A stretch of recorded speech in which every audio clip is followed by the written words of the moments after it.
everyone. This is Dr. Rani Samuel, clinical psychologist and author. Welcome back to the Time to Heal podcast. Today, I want to explore the area of diagnosis. This is a very crucial part of every psychologist's treatment plan, but I want to explore it over 2 sessions. First, from the psychologist's viewpoint, and secondly, from a spiritual viewpoint. And I know that sounds different because we are not used to formulating a spiritual diagnosis. But first and foremost, let's look at it from a psychological point of view. One of the first things that we do when a new patient walks into the office is that we need to take a history. And even the word history has the word story in it. So that's one of the principal things. When I was thinking about this particular session, I was reminded of a patient that came to see me many years ago.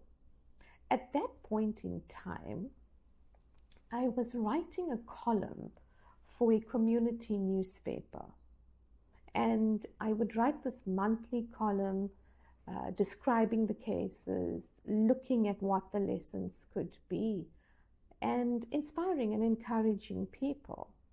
And this particular paper went a long distance, and there were many readers, but its main focus areas was all the resort towns, which is the coastal area in a big portion of South Africa. So when this particular patient walked into my room, he brought that newspaper with him, and my article was always the last article at the back. And he showed me this, and he said, "You have written about me."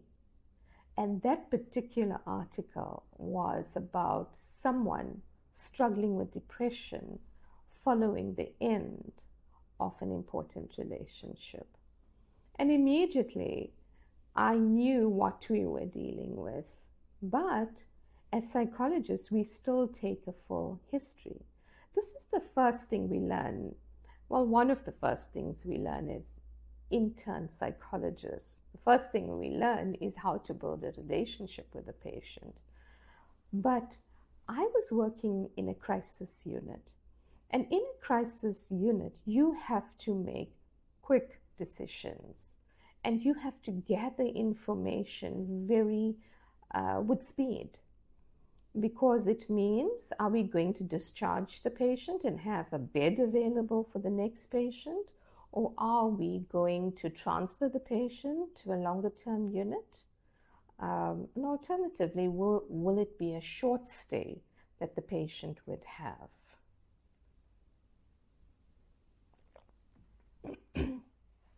One of the first things we do when examining and coming towards a diagnosis, we look at what is the presenting problem. What has this person come to you with? And very often they would come and say things like, "I cannot sleep." And that would be the presenting problems, but we would know we would have to go deeper than that. And then, of course, we would say, well, how long has this been going on? What is the course of this? When did it start? When did it get worse? And what brings you to my office? And that's when we start unpacking the entire history. And this could take time. When I was a new psychologist, this would take sometimes 2 or 3 sessions to get the full history and what somebody is actually going through. And we would look at the family, we'd look at education, we'd look at work, like where are the stresses coming from? We'd look at health, we'd look at all the relationships in somebody's life. And the other thing we'd do is what is called a mental state exam. So it's all the key functions of life, like sleeping, eating, energy, the interest you have in things. What are your thoughts? Are you suicidal? And we would ask these questions directly. This is why they've come to us. And all of this would help us to formulate that diagnosis. And like this patient that walked in with that newspaper article, it transpired that he was indeed clinically depressed and needed medical management. And he had resigned himself to never feeling better. And within a month, there was such a significant progress in him because the depression lifted, this fog that he was walking in. And then we could deal with the deeper issues of heartbreak that actually brought him to my office. When there's serious diagnosis to be made, when there's a biological basis, whether it's schizophrenia, addictions, bipolar disorder, this sort of history taking is critical and crucial because it's complete. You know, you may go to ChatGPT and put in all the symptoms you have, and I think everyone does that from time to time. You have a little issue, and the first thing you go to Dr. Google to diagnose you. But I think you must remember, those of us that are trained in this, there's a systematic way we go about it that any online formula cannot do. And as you become more experienced and as the years pass, I assure you, within the first 5 to 10 minutes, we know what's going on. So I no longer spend such ample hours formulating diagnoses, taking histories.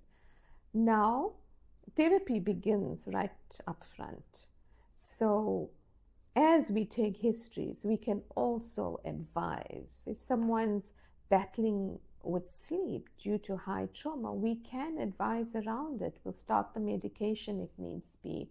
We'll change the living arrangements if that is required. We highlight them to the deeper issues that they are actually dealing with. So therapy begins much early.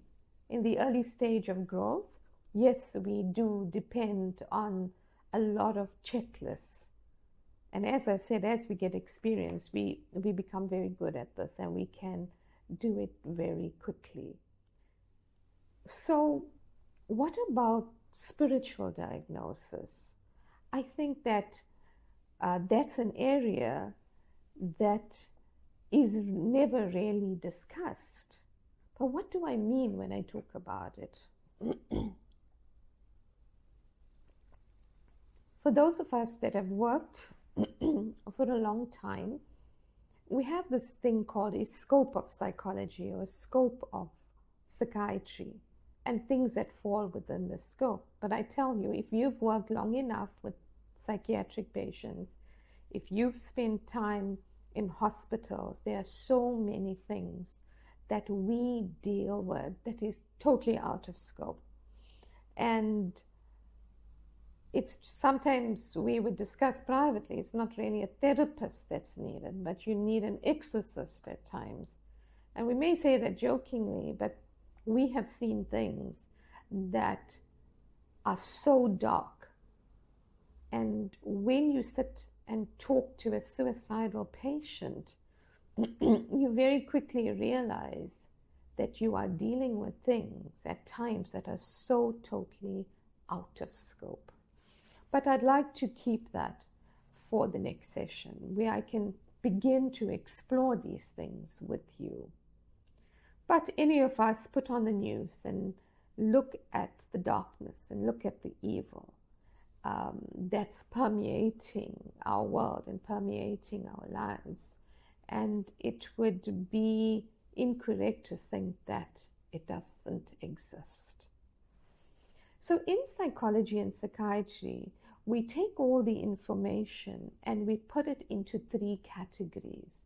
And we call that the biopsychosocial model. So bio meaning biology.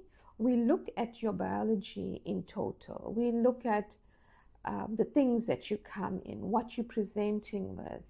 You must remember, quite often, if someone is sitting with a tumor in their brain and presenting with psychiatric symptoms, first we have to address the tumor because it influences the entire life. So that person may require scans and MRIs.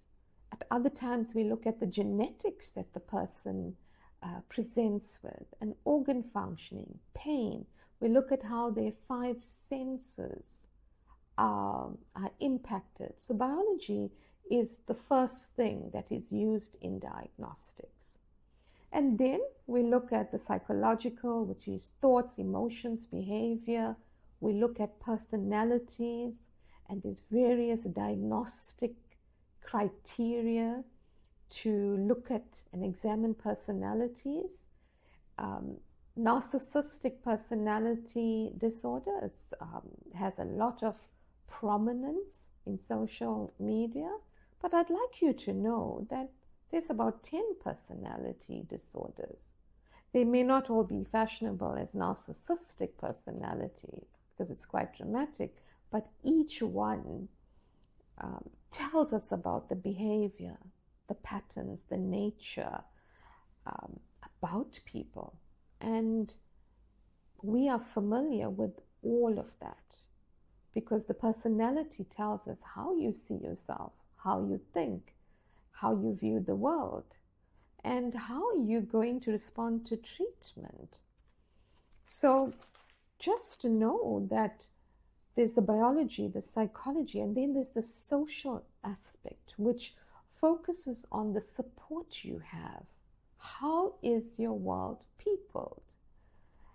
That's critical. Like, who's important? What relationships do you have? How has these relationships panned out over years? Do you have a best friend? Or are you someone that moves from relationship to relationship? That you are willing to end support systems rather than grow them. All of this tells us a lot about the person and what they actually need. So in psychology, there's not much focus on the spiritual aspect. Yet I've seen over time that people want to discuss the spiritual path and faith that they are on, especially when they are discussing end-of-life issues or someone in their family is really sick and we don't know the outcome. But the faith journey is increasingly important to all my patients. Whatever that path is, they want to talk about it. They want to talk about the pilgrimages that they are going on. They want to tell me about how this is the anchor of their lives. And the biopsychosocial doesn't really make space for that. So the spiritual journey of people is becoming more and more important. But I think the biopsychosocial is clinical in nature.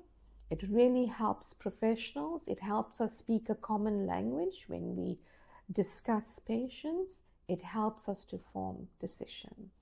So when you view your life and when you view the things that you are particularly struggling with, consider the biological basis, the psychological basis, and the social basis of these difficulties. It's never just one. It's a compilation and a combination of everything. So in the next session, I'm going to proceed to attempt to explore the spiritual basis of diagnostics. And I hope you will join me then. Thank you for listening. I'll see you next time. Bye for now.